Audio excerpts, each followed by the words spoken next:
you fall, watch you lose in control. I'm seeing red, watch you rise, watch you fall. Now I'm about to break, face the pain, no escape. Can you step to this? Face the pain, no escape. Can you step to this? Face the pain.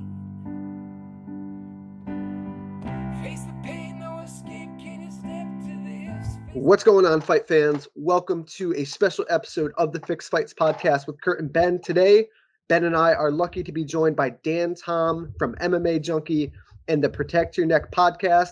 Dan, thanks for joining us. How are you? Man, I'm great. It's good to be on a podcast that I actually listen to and love, Fixed Fights here. So good to be joining you guys. Yeah, happy to have you, buddy. I know we've been talking about it for a minute, and Kurt's going to give an intro to this whole episode here, but I will say you're like the godfather of this type of podcast. So, like, what better guest to have on? Don't want to, I guess if somebody's listening to this or watching this, they've already seen the title, so they know what we're going to talk about. But like I said, Dan Tom is the godfather of this type of show we're about to do. Too kind, man. I gotta give credit to a film show that tries to do a similar theme. They focus more on the top five, which is like, us journalists abuse written wise, but in podcast form, and you do something fun like MMA, you kind of make it your own. It's fun times, and we can like all get together here and discuss a really fun topic. Yeah, we appreciate you being here, and we kind of alluded to it, but what we're talking about today is our top 3 favorite fighter entrances. This could be from any MMA event all the way back in time to a current event. There is a lot to pick from. I honestly got to say I had a bit of a harder time than I thought I would when I sat down and started writing these down. I ended up bringing like 7 today.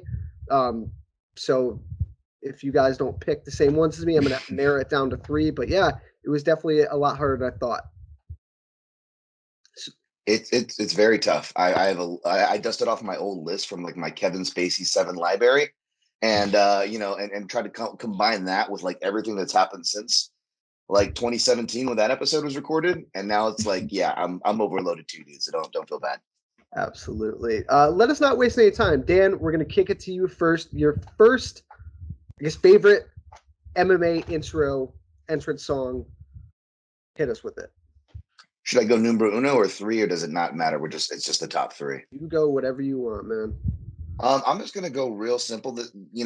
I can narrow this down to a specific, but this is definitely one of those overarching. This fighter is popular, not like McGregor popular, but he's popular. He's long-standing, and he's kept the same song for the most part. He did change it to the Hollies a little bit, but I'm talking about CCR Bad Mood Rising, Jim Miller. And the first time I actually got to see this one live, because when you get to see the entrances live, you can hear them all day, and I'm not going to name and burn off some in case they're on your guys' list. But when you're there live, and I'm sure you guys may have a story or two yourselves with these kind of experiences, it makes it all the more different. And mine was UFC 200, so the Reebok era was already installed, which takes away a little bit of the ambiance. I'm sure we can touch on that in our picks, but it was still amazing. They tried their best with that awful yellow cage. And we got to open the card with Gomi and Miller, man. And I'm like, oh yeah, this was on my top 5 walkout songs for a reason. I love this. So Jim Miller, CCR. Man, I couldn't imagine being there. I mean, I feel like that's the ultimate. Watching UFC 200 on TV, I feel like you bring up the cage, almost too distracting to think about like dehydrated urine the entire event. But being there, especially maybe if you're at like eye level, it's a little less distracting. Man, Jim Miller already, I don't know, that wasn't on my list, so already you're off to a hot start here. All right. Funny, I don't want to gloat too much, but I've actually come out to that song for an MMA fight before, and I had a jiu-jitsu match last weekend that I came out to that song as well. So, dude, I absolutely love the pick. I'm a bigger fan now. Look at that. That's awesome. And what a great card too. Obviously, we talked about the terrible yellow cage. Hey, but they tried it. But I mean, we had Brock Lesnar on the card, DC and Anderson Silva, which was a random but awesome fight. Frankie Edgar, Jose Aldo, really, really historic event. And yeah, what a way to open up, man. Yeah. I That- will say, Oh no, go ahead. no, I mean, I'll give you my next pick too, but I will say, I feel like maybe you guys are different, but when I was putting together this list, I kind of had iconic MMA entrances. I had really, really well done MMA entrances. And then I had kind of the Jim Miller. He's not doing anything crazy, but, and it's not necessarily iconic what Jim Miller does, but it's purely Jim Miller. It gets you pumped. It's like in that kind of like, I'm trying to think like Michael Bisping Song 2 type of vein where it's like, this is always going to get me going. I'm always going to think about this fighter when I do it. And it's always great. Anyway, that said, I'm trying to decide which order to go in. I'm going to start with, for me, my number one pick in the for sure iconic category, because this is an entrance that if you watch it in 2021, it doesn't really hold up, but this is the perfect snapshot of what MMA was like at that time, what the fans were into at that time, and just like perfect encapsulation of what MMA was like at this time. I'm going to go with UFC 40 Vendetta, Tito Ortiz versus Ken Shamrock. Tito Ortiz walking out to Limp Bizkit, break shit, just incredible. Watch it now and you'll think, oh my God, what was I doing in 2002? I think this is 2002, but it doesn't matter. I can't think of a better entrance to sum up kind of what MMA felt like at that time and what formed kind of those dark ages, and pulling the UFC out of the dark ages was this like new metal, a lot of angry young kids. I loved it. Tito doing the like kind of iconic dance coming up. Couldn't have asked for more. Again, I should be clear. This is not maybe the best entrance because it doesn't hold up necessarily, especially Limp Bizkit ever. But iconic entrance. It's a great fantastic. pick because I think that Tito, and say what you want about Tito and his career and Tito as a person, but I think Tito was synonymous with like his entrance and getting the fans invested in the fight. And I think he did a good job of that throughout his career, even, on the downside and the back end of his career where wins were kind of tough to go by with Tito. I still think that, fans kind of talk crap about him, but then when Tito entered the ring, everybody was going nuts. That's a great pick. I only watched as a casual then because I was probably more of just a Ken Shamrock fan from, the golden era WWF. Yes. But I remember watching that entrance and I was like, and it was funny because like it was so of the time and it got you pumped. But at the same time, I'm actually going to see a childhood friend who, when we used to backyard wrestle in the 90s or late 90s, he would come out to that song. So now I'm going to tease him with that when I see him this weekend. So thank you, Benny. But no, it really is a great shout. Whether you're a Tito fan or a fan of that song or era, it represents that era. It's an important era, and you just brought back the old UFC like kind of ramp style and whatnot. And when they actually would dabble with more production than you more modern fans, I guess, would see now.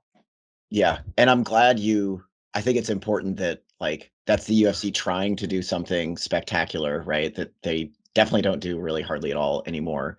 But also like I feel like similar to UFC 200, that was like a really pivotal show, right? That was Ken Shamrock coming back for the first time. That was a massive, I think, Zuffa event. That was well after Zuffa had bought them, but starting to probably lose money. Like super, super pivotal event and just a huge event for the company at that time. Agreed. So for my first pick, I got to go with my favorite fighter. And this is probably I don't want to say my favorite fight of his because he had a ton of legendary fights, but for the guy he was fighting and the moment, it is one of my favorites. But I got to go with BJ Penn, UFC 137 against Nick Diaz. He came out, got my words all caught up, but he comes out to Hawaii 78 and Eli A by Israel K. I'm not going to try to say his last name and do him an injustice, but man, it just gives me goosebumps. And rewatching it gives me goosebumps again. They headlined the event. It kind of was the start of the downslide of BJ's career, but when you throw in Nick in there, and this was Nick, getting the big win that he needed to eventually fight for the title, just everything for me was awesome, and I was happy to go back and relive it. I watched the fight as well, and it really is an awesome fight. That's an awesome one, man. You're right. And as far as the context of where MMA is, where BJ was at that time, right? that was probably his last stand when you think about it. Because it was McDonald after that, where he pretty much had nothing for him. And you watch that fight, and I know BJ got really beat up, but he does better than you'd think. And you just look at those two guys and their history, and you're right. That's a good setup. It was a special one with those two, and you got the classic BJ Penn entrance, another guy who, for the most part, like Jim, he might have came out to variations or change ups, but that was his entrance. Dude, Kurt, I was ready for you to drop a Ben Askren entrance on us when you said when you started talking about your favorite fighter. You know what, dude? I actually don't have a Ben entrance on here. Surprisingly, I know. Does anybody? I don't even know what he walked out to. What's that? What's the song? We got the funk. Yes. There we go. Yeah. Okay. I guess that's actually that could have been good. It could have been good. I think his last intro for the not last fight, but like for his last one fight, that retirement fight or whatever, like that was a really good intro from what I remember as far as Ben Askren. Yeah, he had some good ones, especially with one. One does a pretty good production out there. No Ben Askren on this list. I will say though, man, the BJ Penn, like putting it into context, I want to go back and rewatch that now because it feels for sure I'll get nostalgic, right? Like you guys are saying, like this is kind of his last stand. I think that's a good way to say it because that was a good fight, and it's like kind of the last time we see him at that kind of elite level. It also produced "Where You At, George? Where You At, Motherfucker?" Really? Right. Yeah. That's right. After he wins, man. Yeah, exactly. All right, Dan, your number 2 pick. That would have parlayed perfectly into mine, but like I've said it so much to where like I've had to ban BJ Penn from my lists because like even though I'm obviously not a fan of what he does now or the last decade of his career, right. But for you, again, you fans that are more modern, like this was the guy, right? To Anderson Silva, to us, fans, over here, at the time we're just watching the thing, right? He was the guy. So I'll go ahead and reshare that Penn versus Hughes where he does the Brutta Is and Gnarls Barkley remix. Yes. But to not pound it, I'll do an audible because you mentioned Bellator. And I've been Askren, and it made me think of Bellator, and I don't know if they're going to get representation on this list. So I'll pull audible. I was a little hesitant to do this in the first place because I didn't have this guy's fight on hand because I'm pretty sure it's one of the ones where it's not against so much of a notable name like a Michael Chandler or where he would lose to these guys, but Dave Rickles, who already would do crazy stuff with dinosaurs, and Dave Caveman Rickles come out like a caveman. I forget which Bellator event it is, but credit to their production for allowing this and getting they had to have gotten some crowd interaction. There's no way they had that many people, to play along backstage. And they had at least that row where you walk in, kind of do the, what was that game? Not planking, but like where everybody would freeze. I don't know if it was like an Instagram viral thing going on at the time, but everybody kind of froze and the certain song cues up and Dave Rickles just looks like a museum and he kind of comes to life. And it just, you could tell the guy rehearsed it, but no matter how many times you rehearsed it, as somebody who's, like performed on stage and done things like it, man, to be able to just hit that, holy crap. Like, I was like, my man, like, were you a theater major out there, Dave Rickles? Like, what's going on? And he's not a fighter that, would get a lot of shouts in top 5 lists, not a knock on him. So I feel like it's cool to be able to give those fighters where they stand out in a certain area, just some shine that people might have overlooked. Because I overlooked that one live. I had to go back to see that one. You guys familiar? Oh yeah, absolutely. He's an ultimate showman. That's a good. I don't know if that counts as a hipster pick or not because it's kind of recent, but yeah. I mean, I was personally trying to come up with like, all right, let's think of some good Bellator ones. That's a great because like I don't think he ever does a normal entrance, right? He's always a choreographed guy, always in costume. Love it. I would also say, not to get too far off topic, but when we're talking about Bellator entrances, I'm now thinking of Alima Lay McFarland, which I believe, Dan, you might have been there for that event. Oh, yeah. Yep. Yeah. Watching that on television was an incredible entrance as well. And strong bias for me if I put those on my list, but they would have been worthwhile. I mean, the production and culturally and just for culturally and pageantry, it hit both marks. Absolutely. Yeah. David Rickles, ultimate showman. And Bellator, one thing you can say about Bellator, man, they've always had just great production with their company. So that's a really good pick. I didn't even think of David Rickles, but awesome pick, man. Ben, what do you got? Man, so I'm gonna swoop in and take this guy's entrance. I would imagine there's at least both of you probably have one, maybe two entrances from this guy on your list. Probably just maybe one. And I'm kind of torn. I got two Kazushi Sakuraba entrances written down right now. Yep. And it's kind of in the same vein as Dave Rickles, right? However, Sakuraba, I was talking earlier about some of these are iconic, some of these are really well done. Sakuraba has iconic and incredibly well done, all put together. For me, so the two I wrote down is, and maybe you guys had this, so I don't want to spoiler alert. The two I wrote down was Sakuraba against Randleman at Pride Final Conflict 2003 when he comes out with the Mario costume. I think that might be a better entrance, but for me, the entrance that feels more iconic, and for me personally, because I remember pulling this fight up on the internet, watching it in its entirety, and just being blown away by what I saw. A lot of people shit on this fight to this day. I will never. His entrance at Pride 2000, the Pride Grand Prix 2000, when he comes out with two other guys wearing the same mask, wearing the same getup. When I pulled that up on the internet, and it was years later that I watched that fight, I was nowhere near a fan in 2000, and it wasn't years later until I was like a hardcore enough fan to really grasp what I was watching. But I remember pulling that fight up and being like mesmerized, first of all, because I saw how long the fight was, and I was like, oh my God, these guys are going to fight. If people don't know, that fight against Sakuraba was a no time limit. Every single round was 15 minutes. That's it. Blown away that that fight happened. One of the biggest fights in MMA history. But on top of that, you got this motherfucker being silly before the fight. Just the perfect antithesis to like Stone Cold Hoist Gracie and Elio being super serious. You got Sakuraba walking out with two other guys dressed like him, in masks like him, just being silly. And I love it. And I feel like it sums up Sakuraba perfectly. Yeah, Sakuraba has some of the most iconic entrances. And again, kind of like we were talking about with David Rickles, Sakuraba, an absolute showman. You had the Pride, just the long stage, the long walkout, the light show, the screaming Pride lady going crazy. Absolutely awesome entrance. I did have the Sakuraba Super Mario's brother intro on my list, but man, great pick. Yeah, fantastic. I'm so glad you went there. Both were great shouts, but of course, I popped hard for the second one. Got me chicken skin over here. When you did such a great job going through it, Benny. It just was that. It's perfect, especially for giving a shout to not just Pride, but like Japanese MMA and that flavor of showmanship and pageantry. Great shout.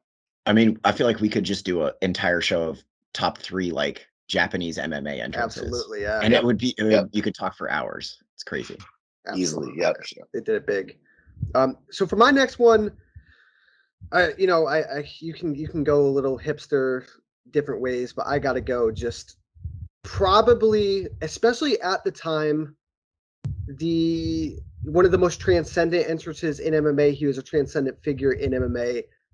Gotta go Anderson Silva, and I gotta go UFC 117 against Chael Sonnen the first time. I mean, this is one of the biggest fights in MMA history, one of the biggest fights in middleweight history. I mean, the chemistry these guys had together was just amazing. And then you look at what the fight turned into, one of the biggest comebacks in MMA history. And just, when Anderson's entrance hit, and I'm kind of giving myself goosebumps now, it was just a different feel, man. Dude, absolutely love the entrance. And it was great going back and watching this fight and just the highs, throughout the fight. You thought Chael was going to get the win. And then Anderson with 50 seconds left or something wild like that, throws up the triangle, gets the finish, sets up a huge rematch. Absolutely loved it. One of the best for me. Yeah, love that. I'm glad I didn't burn it because I almost wanted to say Anderson Silva with the Jim Miller show because at UFC 200 we also got Anderson, right? And that was the first time I actually got to see him live. I didn't get to see him live till then, and hearing that song just gave me goosebumps. Yeah, I grew up in high school in 2000, and like DMX was paired with Jet Li and like every other movie it felt like. So that song was already on my rotation. It already had the nostalgia factor. You add in Anderson Silva, and I love it, Kurt. You shot a fight that, just like, not to timestamp this episode too much, just like UFC 265, UFC 117 also happened on August 7th, my birthday. So by far, we had top birthday fights. There's no way anything is coming close to Sonnen and Silva. I don't care if Nunes and Pena made it on the card. That wouldn't have come close. No. So that card is always fond in my heart, and that's just a great pick. Happy belated birthday, man. Yeah. Thanks, boy. Man, I feel like Anderson Silva is one of those guys where it's like hard to sum up what makes those entrances kind of thrilling, right? Because he's not like going crazy, but he does have that demeanor, and a big part of it is just being an MMA fan. He kind of feels like, and I've never seen an Anderson Silva fight live, so I can't speak to it, but I have seen like Fedor Emelianenko fight a few times live. Sadly, never seen him win, but like that kind of like, when you're in the building, especially, I feel like you're kind of in awe, like, oh my God, I can't believe this guy's in front of me. I feel like Silva is somebody who, if he doesn't command that kind of like awe or respect from fans, deserves it. Well, he was almost like an untouchable figure at that point. Like, exactly. You know, he was just, the way he was beating guys, it was just like, it was a spectacle, right? Like, you had to see Anderson fight, whether you were a hardcore fan or you were just a casual. It was like Anderson Silva fought, like, you had to see it. Yeah. And I feel like the fight that follows that entrance, like the fact, like what you say, at the time he felt so untouchable that just the fact that Sonnen fucking dropped him early in the fight was like absolute pandemonium. So now rewatching the entrance, I'm sure, is like, oh man, now I know what's about to happen. I know what these guys are about to go through. Yes, it was wild. Dan, your third pick. All right, so mine, I'm also going to go Japanese with some pageantry and a specific one. We're going to go all the way back to 2006. So we're going to wind the clock back further. 15 years now. Wow. Boy, does time fly. Crazy. It wasn't Sakuraba, but I believe he was facing Sakuraba. Wow. Talk about so there are two really awesome entrances, by the way, at this K1 Dynamite show in 2006. I'm not going to burn the other Japanese feller there who did a good one, but Yoshihiro Akiyama.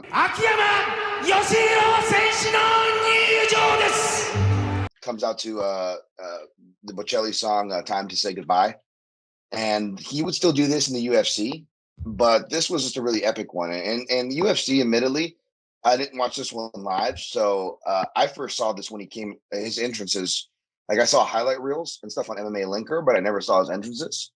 So he comes to the UFC, and even in the UFC pre-Reebok era, it's still limited pageantry, right? Like they would still let Gono, bring out guys and come out and drag, and so they let Akiyama, come out with a couple other, his cornermen all in the gi, and they would hold hands, and it was almost really emotional. You'd see the tears in his eyes, and I'm not trying to, over glorify certain parts of culture, try to co-opt culture, which does tend to happen with samurai culture, but Akiyama, who's half Korean, half Japanese, you can tell he genuinely really embraces this part of his fighting culture and treated it as such, as if he was going to a battle, like he might not come back. You see the emotion in his eyes. I know he was an actor, but I mean, there's some genuineness there. There's some real commitment because he was really going to get into a fight, right? And for this show, he comes out literally with like his whole school and like this unison thing. They sit, they bow. It's just perfect. He times it perfectly to the to the hop over the top rope. Not exactly big sexy Kevin Nash. He's got to really get a jump over it, but he clears it well with his gi on. And it was actually not a great fight. Actually, that one doesn't really match up, but the entrance is well worth watching. Yeah, huge. That was on my list. Huge pageantry. Also on my list. Also, I feel like Akiyama is a guy, as well as the other fighter on this card that I'm sure you're referring to. There's these guys, it's like they have to be on this list, right? There's certain guys that we can't not mention. Sakuraba is one of them, and for sure Akiyama is one of them. Like, everything's big. I love it. Yeah, I had that one on my list as well. Loved going back and rewatching that. Just a really, really good, powerful entrance. Yeah, and a big crowd. I mean, this was after Pride times, but if Tapology is right, there's 27,000 people there, which is a big fucking crowd for an MMA show. A lot of people. Absolutely. Ben, last one. Man, I'm still trying to narrow these down a little bit. Since Dan just went with the with Akiyama, I'm going to change gears a little bit. Hopefully we'll mention some other guys. We'll have plenty of time to talk about honorable mentions. I'm going to go with something a little bit more contemporary. Hate on me all you want. I don't like this fighter a ton for what he's done recently, but I feel like we have to have a Conor McGregor entrance on this show, on my list, and I'm trying to narrow it down. I'm gonna go with the bigger of the two on my list, which is UFC 189. Yes. Sinead O'Connor singing the Foggy Dew. Again, this is not necessarily something that like I connect with like super personally, right? I'm not Irish, that kind of shit. But I do love the UFC fucking trying for once and doing something different. I can't remember what Chad Mendez walked out to. It was way worse than whatever McGregor walked out to. They had, lights off in the arena, Irish flag projected down onto the cage. You have Sinead O'Connor singing for like 3 minutes or so before McGregor even appears. He shows up on the screen and has that like wild man iconic look. And then when he walks out, and I could be wrong, but I'm pretty sure UFC 189 was McGregor's Vegas debut. So that was the first time I believe the Vegas crowd was seeing him. And you get a sense of how many Irish fans traveled to see him because the chants of Olay are like deafening, and we're not even in Ireland. So for me, also like to put it in context, like UFC 189, McGregor winning the interim featherweight belt was like the peak. I mean, I would say maybe Aldo is a bigger win for him, more of a peak, but like for me, that's when it hit like, holy shit, there's McGregor mania. People love this guy. And I think that entrance kind of summed it up. Yeah, Connor has some of the biggest pops when he enters UFC and MMA history. That is a great one. That was on my honorable mention list. I mean, it's hard to make a list without Connor on it, just because of the crowd interaction that he pulls, man. It's wild. And that one with Sinead O'Connor singing, again, like you said, it was like 3 minutes before he even shows his face, so you like had that like anticipation before he even came out. A really good pick. Yeah, I think you like the crowd is also like something I want to touch on, because the entrance itself, right, is not like he's not Yoshihiro Akiyama with like 30 kids bowing and shit, right? It's the pageantry isn't the same, but because of who he is, because of the fans he draws, the atmosphere that the crowd creates because of him is like super spectacular.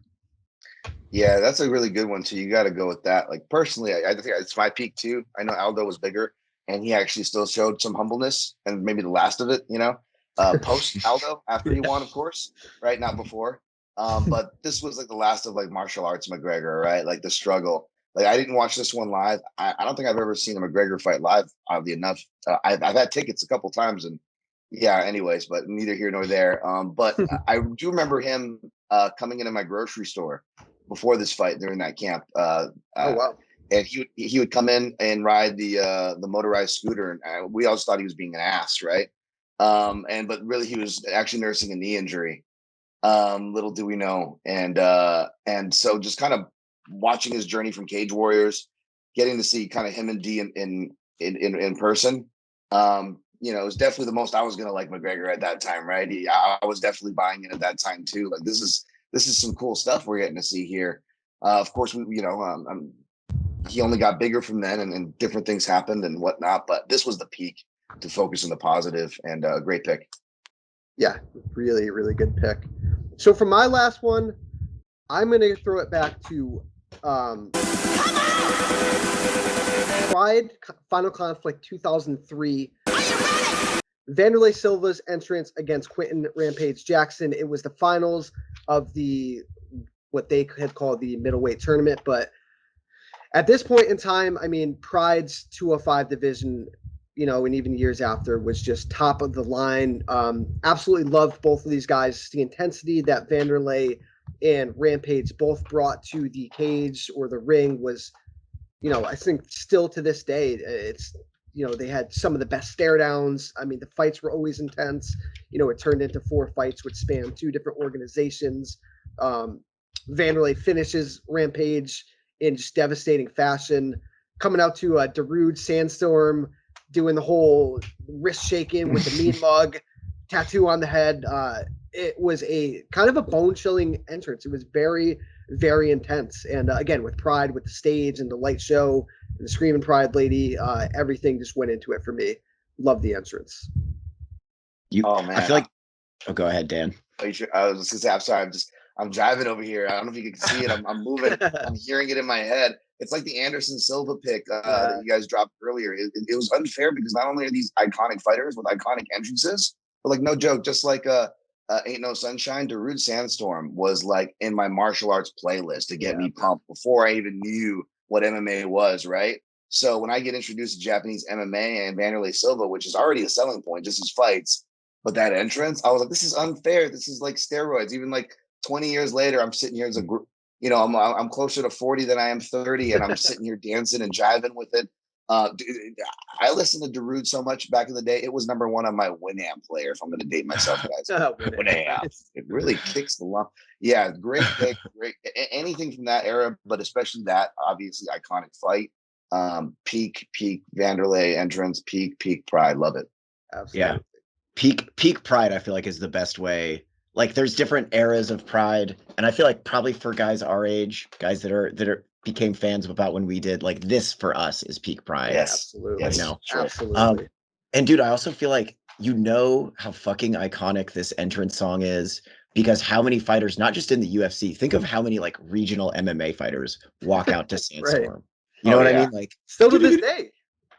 Like, how does that not get you super jacked? That might be, if I had to pick best MMA song, period, I think that might be MMA entrance song, I should say. I think for me, that might be my clear number one even.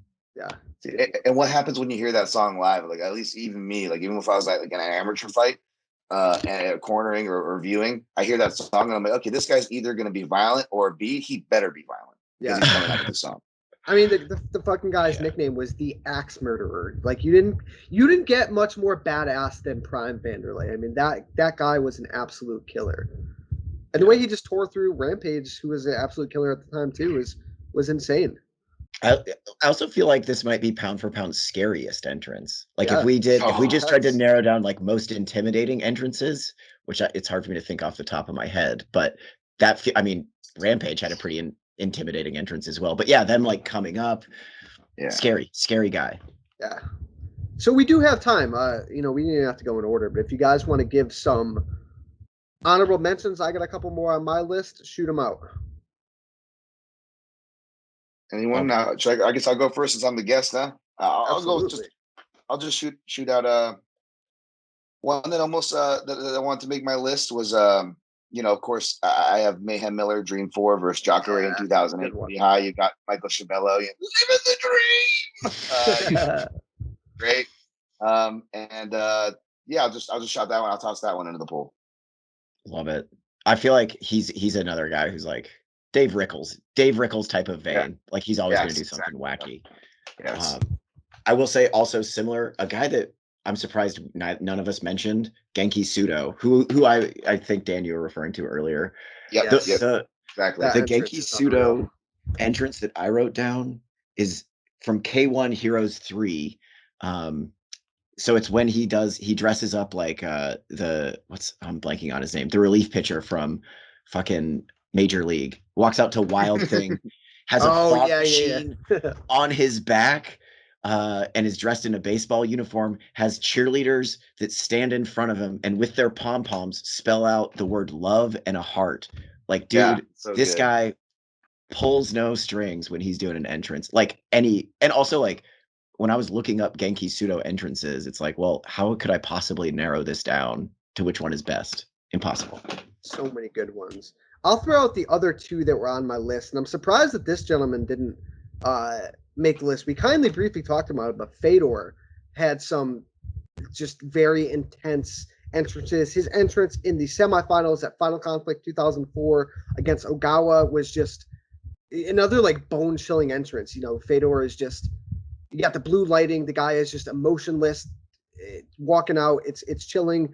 And for me, one of them, and this is kind of controversial with the way it ended and the aftermath after the fight, but John Jones, UFC 214, the rematch against Daniel Cormier, coming out to the champ is here off a long layoff, was awesome for me. I've always been a big John Jones fan, so that was one of my favorites as well. You know, my favorite John Jones one's probably when he fought Chael. He comes out to Jammin'. I was at the only time he does that. Oh, wow. I'm jealous of you. I'm jealous of Benny. You got to see Fedor. I didn't get to see Fedor. And Fedor had some good ones, by the way. I like the Affliction Tim Sylvia one because that's like the first one for American audiences, which is kind of cool. But back to your back to what you just said. Now I'm drawing a blank. What were we just talking about? Don't get hit in the head, folks. John Jones. John Jones. Yeah, I like the jamming one because I remember it resonated with me so much that I tried a new thing for. I don't know if you guys do music or have any weird rituals before you compete, because both of you compete way more than me. But probably one of my last competitions actually that I actually did good at was a Naga, and I remember listening to jamming beforehand. And I made it purposely. I told my buddy to listen for my name. I wanted to listen to the music all the way up until I went out. So I just had a buddy kind of listen for my name before I had to go on the mat. And I don't know what it was, maybe the Bob Marley vibe or whatever, but I felt so relaxed, and it took away a lot of the performance or pre-competition anxiety that I'm sure many people have at different degrees. And I went out there and I did great. And I'm like, man, maybe John Jones has got something going, but maybe because he broke his toe, he didn't come out to that again. But I always like that John Jones one. I want to give that a shout. Absolutely. I like the chiller entrance songs for sure. I don't know if any of those like kind of made it on. I mean, I guess McGregor's walkout, but I like the more toned down entrance songs. Who used to walk out to that Johnny Cash song? John Fitch. Yes, that kind of stuff. Yeah, love it. If we're still talking honorable mentions, the other McGregor entrance that I had on my list was UFC Fight Night 46 in Dublin, Ireland, against Diego Brandao. Yeah. And that was like a bare bones, just regular old UFC entrance, which typically kind of boring, but that's all about the crowd. That's all about, and obviously I wasn't there, but that's all about just, him bringing down the fucking house. Yeah. I guess the only last one I'll mention. Well, I mentioned two. I mean, one of the most notable ones I think that happened since I made this list probably, and I don't blame anybody putting it in, would be Izzy's entrance. Although, great one. I think it was Whitaker. But although I will say, props to UFC production. That's actually the best, like probably my number one ring exit, if that was a category, because they planned and choreographed the entrance all day, but they couldn't have choreographed the end of the camera kind of following Izzy dancing down the tunnel, which was pretty cool. But I just want to mention something in the UFC Golden Era when Brock Lesnar was fighting on a Brock Lesnar card, but it wasn't. I could mention his, the Metallica song and whatnot, iconic and whatnot. But a lesser known guy, Tamden McCrory, UFC 91, Barn Dustin Hayes, 2008. Yeah, he comes out, and my memory for some reason always wants to think it's Demo Borgia for whatever reason, but I think it was actually like a bolt thrower song or something. Point is, he comes out to death metal, right? And I'm watching with literally a bunch of death metal nerds, because it was mostly me and my band members who watched MMA at this time. And just the look on their faces when they just saw this big nerdy metalhead coming out to a UFC fight, something they also love, they were just like, we can do this too. It was just one of those moments. Awesome. We just all collectively cheered for this nerdy guy who would just get tapped very fast in that fight. Surprisingly, I didn't even have him on my list. I'm not even thinking about it till now, but Darren Till had a couple good ones. Big Boston Red Sox fan, so him coming out to Sweet Caroline in Liverpool was fucking awesome. And then, correct me if I'm wrong, but wasn't there a fight where he came out to no song, and it kind of, in its weird way, it was kind of fucking awesome as well, because the crowd was just going nuts, and he was walking to the ring for this huge fight with just no music playing, which was interesting. Yeah. Yeah. Oh, yeah. It was the Gastelum fight. Yeah. Yeah, I like that. Great shouts, man. And people go crazy when we actually got a karaoke bar shut down when we went to Hawaii, because people were, granted there's a lot more effect. People can't get up and start dancing or whatever because of COVID and all that stuff. And that song came on, and I don't think there were Darren Till fans in there, but it's such one of those songs that just as my girlfriend says, she's white. I'm half white. Not trying to stir it, but she's white people go crazy for that song. You can't play that song around white people; they're going to go nuts. And it's not. It's true. I went crazy too. I love it. Yeah. Say Sweet Caroline around a white person, and they're it's great. That is true. It's crazy because these contemporary guys, Darren Till, they got to get pretty fucking creative to have memorable entrances in the UFC. Exactly. Sure. Which I appreciate. And I'm trying to think of, I feel like I should have prepared more modern guys to shout out that are doing it well now, because I'm trying to think of guys. It's hard because it's just so it's so toned down with the fight kits, and they don't let them express themselves as much, which is why you respect Pride and a lot of the older events, just because the guys were able to express themselves so much and wear what they wanted and perform a bit on the way.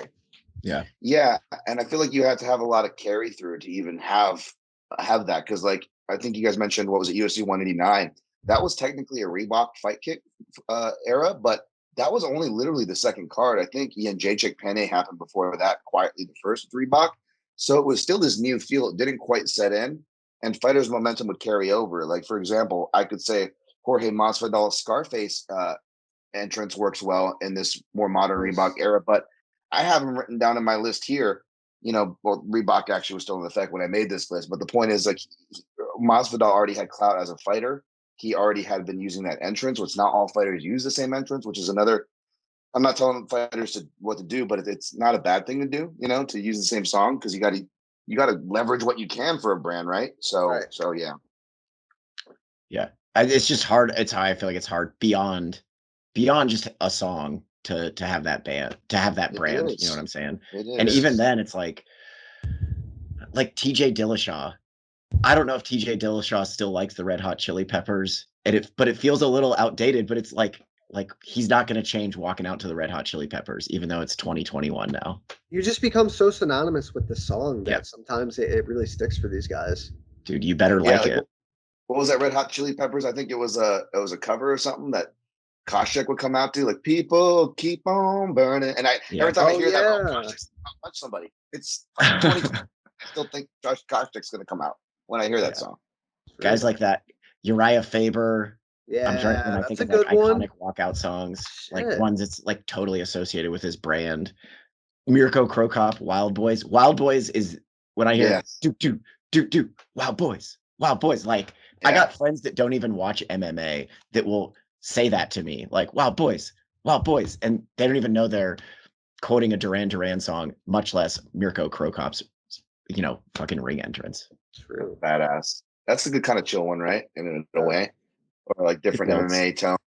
Granted, he comes from the 80s, so it kind of makes sense. It's going to have a different song. That's what I love too. Like, I love guys that just really show their age. Like Anthony Peroche, we already knew you were old, dude. You don't have to come out to kickstart my heart. You know what I'm saying? I mean, like, this is like, we get it. This was the shit when you were like 25 in '89, but I'm not trying to shit up Peroche, but shouts to Tai Tuivasa if we do this in 5 years. His Spice Girls entrance against Dan Hardy, or I'm sorry, Greg Hardy may just make this list because it was hilarious. Dude, that's a guy who's doing it right. He's doing that right. He's just having fun, man. The crowd, again, he got the crowd reaction. Like, that song, his personality, just it got the crowd invested in him. Yeah. By the way, if you like kind of house music or techno kind of stuff, I always appreciated Shogun's early UFC. Came out to like Sail by Armin van Buuren. That was always good. Yeah. Good. And that was more of a chill. It wasn't like as intense as like a Darude Sandstorm. And Alistair Overeem always changed his up. But if you go back to that headliner in Rotterdam in 2016 when he fought Andrei Arlovski, he does a hybrid of the Dutch, I think, national anthem. And then it goes into this song, and he's just this giant guy just running out, and the bass is hitting perfectly. It's an awesome entrance. He ended up coming out to the Pride entrance too for his last couple fights, which was pretty cool. Yeah, I know he did it when he fought for the title against Steve Bay in Ohio. That was awesome. Dude, I want to know why nobody walks out to the original UFC, like UFC 1, 2, 3, 4, like that shitty, like early 90s, like it's got to be a Gracie, right? The next Gracie that fights. They have to. Right. That would make sense. Or somebody walks out with an enormous cross on their back, like super slowly. You know what? I wanted to say, how about, I feel like we can go on forever, but how about UFC 95, the Diego Sanchez yes entrance? That's a good incredible one. That's classic. They also had him in the field doing the yes cartwheels. He had the big cross. Yes. Yeah. Oh yes. So funny. I got to mention Dan Henderson when he came out to Lunatic Fringe. I'm a Vision Quest fan. Good one. So just like a wrestler from the Pacific Northwest kind of coming out to Vision Quest just makes all the sense in the world. And then he, has an epic fight. He knocks out Bisping at 100. Came out to that song. It was just burned in my head, that memory. Absolutely. Love it. I love it. Yeah, we can go on doing this forever, but sadly, we cannot. Maybe we'll have to do it again. But Dan, thank you so much for coming on. We really appreciate it. Please tell the audience where they can find you and listen to you and get all your good takes online. Well, in case Tom Lawler listens to the show, I just want to mention him so we don't get beat up. But you can follow me at Dan Tom MMA. You can just find all my stuff there, the Protect Your Neck podcast, all that stuff. I'm mainly active on Twitter, and it's good to listen to you guys. Good to be on with you guys. This show is awesome. Keep it kicking ass and keep doing what you guys are doing. Thank you, man. Appreciate it. Thank you. Appreciate that. We'll definitely do this again soon. No escape, can you step to this? Anytime. Face the pain.